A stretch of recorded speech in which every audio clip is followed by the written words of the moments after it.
Welcome to the Heart-Led Business Show, where compassion meets commerce and leaders lead with love. Join your host, Tom Jacobs, as he delves into the insightful conversations with visionary business leaders who defy the status quo, putting humanity first and profit second. From heartfelt strategies to inspiring stories, this podcast is your compass in the world of conscious capitalism. So buckle up and let your heart guide your business journey. Hey, loving listeners, brace yourself for a barrage of bountiful brilliance. Today, our luminary guest, Dr. Lisa Nezneski, the Mindfulness Maestro, spins tales of transitions triumphantly tackled. So she's a beacon of balance amidst bedlam, a certifiable shaman, and a cheeky champion of change. So pop on your headphones, perch on the edge of your seat, and prepare to plunge into the profound depths of Dr. Lisa Nezneski on the Heart-Led Business Show.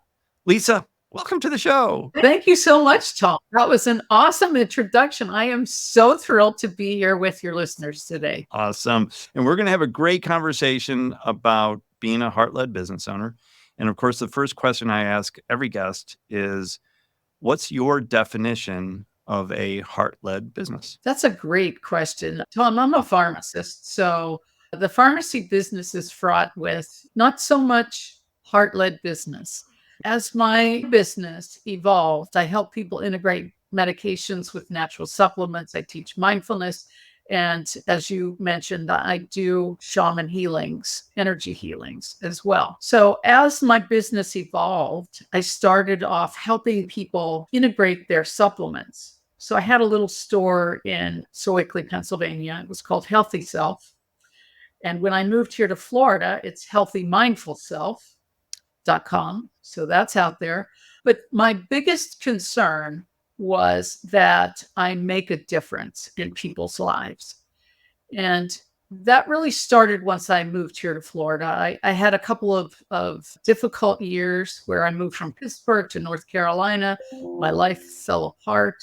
Rebuilding my life, I use 7 mindful questions to rebuild my life. And that's one of my 3 books. And with the 7 questions, as you run them over and over, you become more and more aware of how you are feeling. You know, it's really easy to make a living as a pharmacist using your intellect, forgetting about your heart. And when I got to the point where I ended up in the emergency room with my heart rate dropping with chest pain, it went all the way down to 28. And I thought, I'm checking out. This is it. You know, tell the kids I love them. And I really thought I was going to die at that moment because my heart rate just kept dropping. I thought, well, it's not too far of a leap from 28 to 0, you know. Yeah. So I took a deep breath, which is very important in the story. And my heart rate began to climb, and it was stress. So when I was rebuilding my life, I had to pay attention to how something makes me feel. And starting Healthy Mindful Self makes me feel fantastic. You know, when I had Healthy Self, I always said that was the best job I ever had because people would come asking questions. And so now with Healthy Mindful Self, when I do the pop-up shows and have my inventory out on display, it's a repeat of that. I feel like I'm making a difference in someone's life by offering those. And I do teach mindfulness. On Thursday nights, I have a free join me by way of Zoom, and we meditate for half an hour. And I teach different aspects of mindfulness through that. And it's no charge. It's my offering to the world. I thought that was really important to have a service so that I could make a difference, because I have on a little Post-it note, it says, make a difference, a living will follow. So that's my definition of a heart-led business. Wow. Yeah. Well, that Post-it note is that it says it all. Right. And kind of follows that whole, follow your passion and the money will follow as well. Something in there that you had said earlier about, obviously you're a pharmacist, and I assume you worked in traditional pharmacy, probably making good money as a pharmacist. So what was the shift though, where you were like, this is not doing it for me. And where you shifted from the money side to the more heartfelt and heart-led side. Yeah, so my 2 red diplomas back here are from the University of Cincinnati, and it shifted when I graduated. So I graduated University of Pittsburgh, blue and yellow, golden blue, forever on high through fair and stormy weather. That's my Pittsburgh bachelor's degree. And then when I got my doctor of pharmacy, this is back before the PharmD is now the terminal degree for pharmacists. So when I left that, I went to work as a faculty member for 10 years and developed practice sites. So I was helping small hospitals grow their clinical services. And this was in the 80s. So it's a long time ago. Yeah. And then I realized I could make twice as much money not being a faculty member anymore, even though I was tenured. So I went out on my own and had my own business then for 10 years, roughly. I was a consultant the whole time, consultant pharmacist in nursing homes, as well as I had 3 small hospitals. So my rule was I could only go an hour away from Pittsburgh in case something happened to my sons and I needed to head back and take care of whatever. Yeah. So I did that for another 10 years before I started Healthy Self. And while I had Healthy Self, I still did some nursing homes, but my ex-husband broke his ankle and could not work. He was non-weight bearing for something like 6 weeks. Oh. And I thought, okay, well, I'm paying for the insurance for the family. I could get a job and I could, just forego, get back into the working world. So I bit the bullet and I worked nights for a couple of years where it was 7 on, 7 off until my body could not take that anymore. And then I got a job with Cardinal as a consultant pharmacist, Navigant, Deloitte. And then I went over to Wheeling Hospital as a hospital administrator. I had pharmacy lab, oncology, radiation oncology, medical oncology, and research. So I had 5 departments reporting to me. Wow. And that's when I ended up in the hospital with the low heart rate. The stress was just unbelievable. So I've been as a consultant, I've left there. I am currently a consultant pharmacist as well. I practice in the area of orphan drugs, but I've done it so long, it's like riding a bike. And I know it makes a difference to the customer. But to me, my passion lies in healing. Yeah. And through this shaman training, it has been amazing because, the synchronicities just multiply, where I've seen 4 pictures of hummingbirds in the last 24 hours. I turned over one calendar. I always have the current month and the next month. I turned over one calendar that was a hummingbird to something else. And then I moved the May calendar to June and there was a hummingbird. And then on my laptop here was a hummingbird, and on my work laptop also a hummingbird was on the screen. So the hummingbird is the spirit animal of the Norse, ancestors, ancient ones, those who have come before us and those who will come after us. So it's a lineage representation. So I'm like, oh, this is cool. Might be my grandfather who always is around taking good care of me.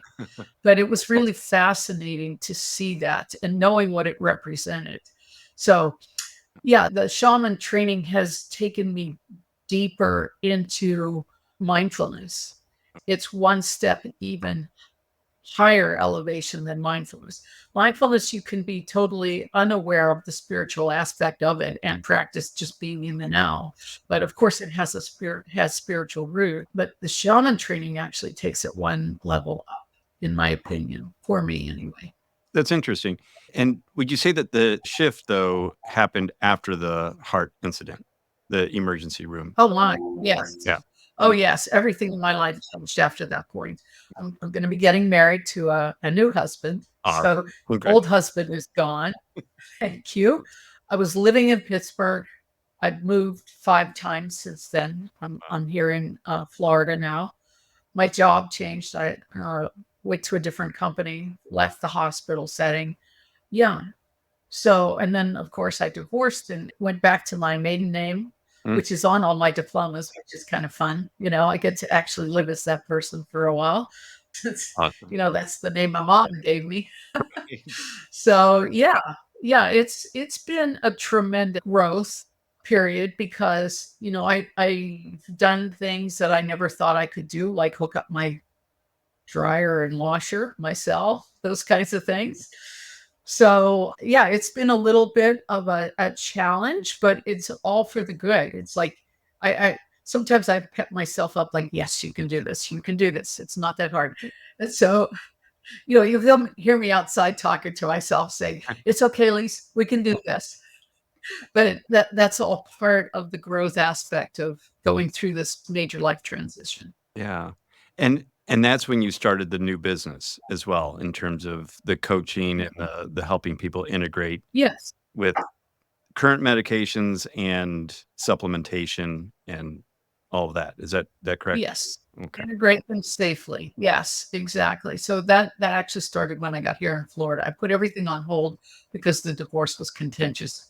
And after my divorce was final, and 17 days later, I was here in Florida. So when you went the shift from consulting, and I know you're still consulting now, but the starting of your mindfulness business. So what kind of surprises have come up with creating a business that's more heart-led than profit-led? And they could be good surprises or they could be not so good surprises. It takes you a while to trust that this is, in fact, the right path. And shaman training says you should close that back door. So although I know I will be leaving that full-time job and moving into doing this full-time soon, that's my back door.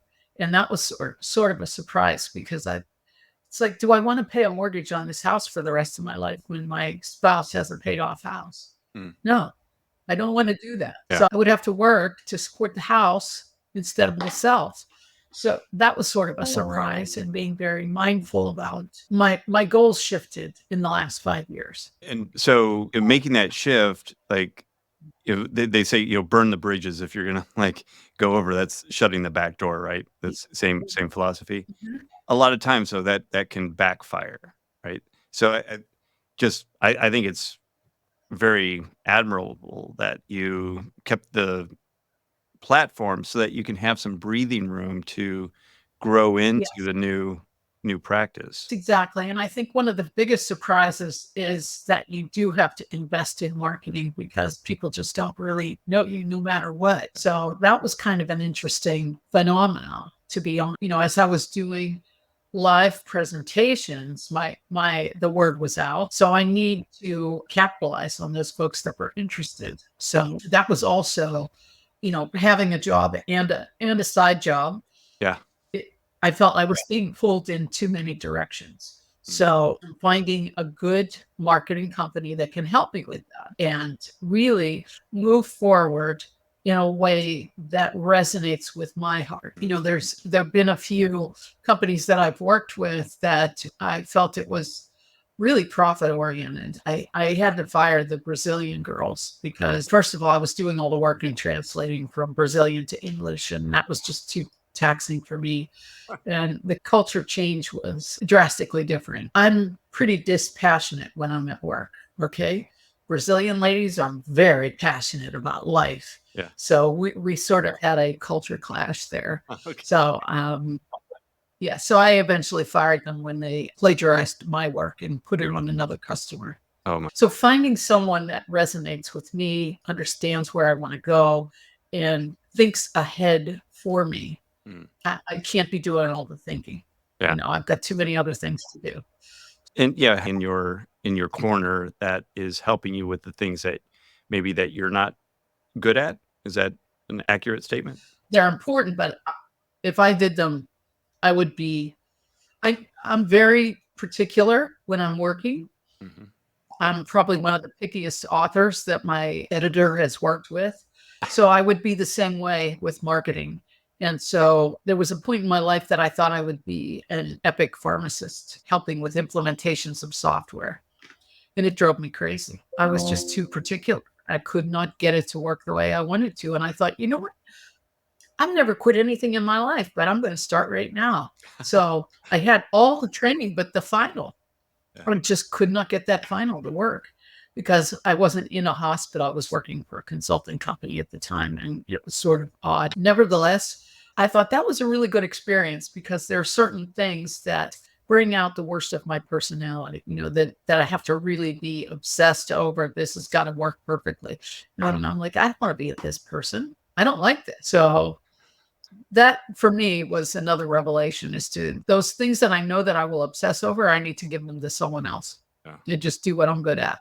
Yeah. And plus, it doesn't pull you in multiple directions either. So, when getting the word out, I think I've heard that over and over from other heart led businesses, that it's difficult sometimes to get the word out about what you do because sometimes it's a little bit hard to describe it.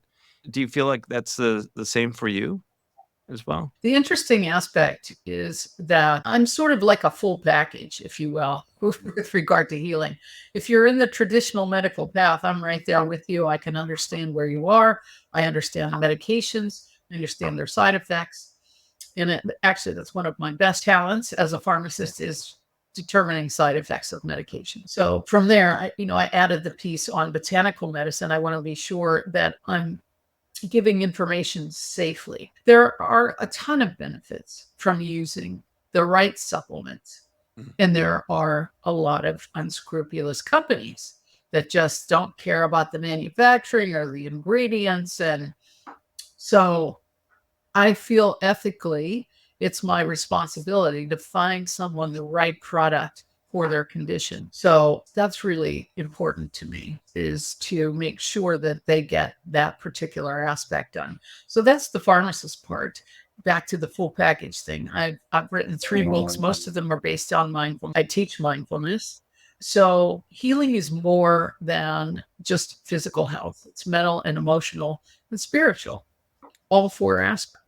So when we get into mindfulness, is really emotional regulation, understanding what you're feeling in the moment and deciding whether or not you're going to sit with it.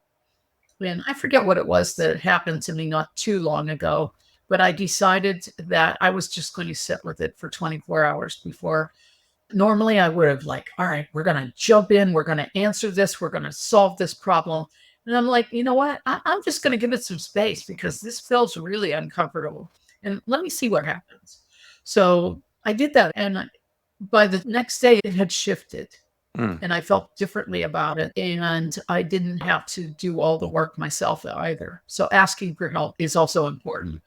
And then the spiritual energy healing, I've practiced Reiki with clients, customers. I also had, let me just think how to describe this. I'm an ordained minister from the Church of Inner Light, and that's really a type of energy healing that we do there as well. And you run energy through your body, and it really helps move things that are stuck.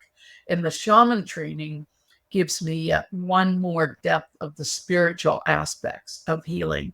So when I say total package, it's physical, mental, emotional, and spiritual. Yeah. So my website, I describe everything. We have to add the shaman part of it yet to the website. But, there's a form there where people can contact me for any of these services. It's really interesting, just the combination. And, I heard somebody talking about skill stacking. And when you stack different skills and that seem not desperate, but disparate skills that kind of make it very interesting and make you very, very marketable in the marketplace as well. Just very unique, as was the Liam Neeson. I have a unique set of skills. That type. True. True. So you have a very unique set of skills, Lisa.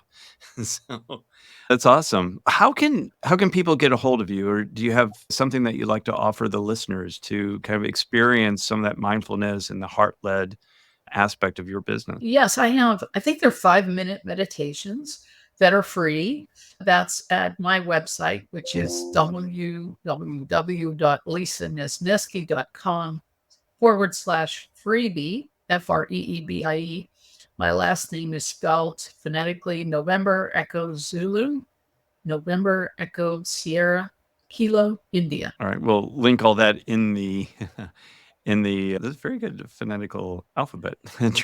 Not many Americans know that, which is funny. Like a lot of Europeans know that, not and pilots as well, and captains of ships as well. So that's good. Yeah, military. Military, yeah. Exactly. We'll link all that in the show notes so people can easily click on that and don't have to remember the spelling as well.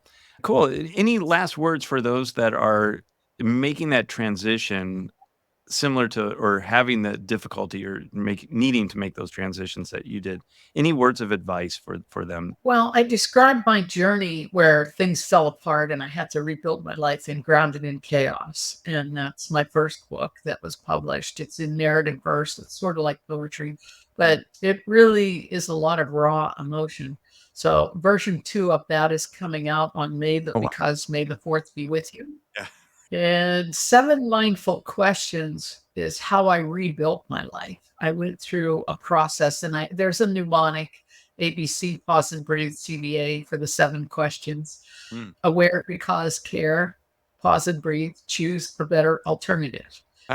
In a nutshell, that's the book. And each part of that, you're spending time. I have meditations in there that go along with the book and exercises.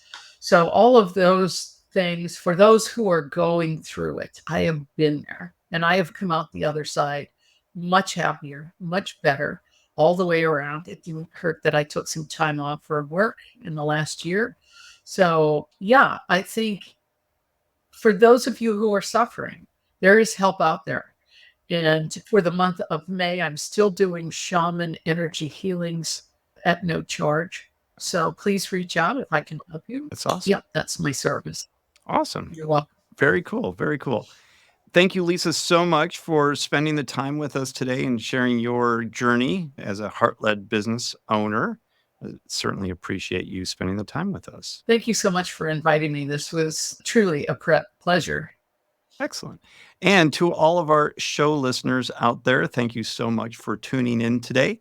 And if you could do what other thoughtful and considerate listeners do and share the show with those who you think might benefit from the stories that we share on the Heart-Led Business Show, that would be great. I would certainly appreciate it. And until next time, lead with your heart. You've been listening to the Heart-Led Business Show, hosted by Tom Jacobs. Join us next time for another inspiring journey into the heart of business.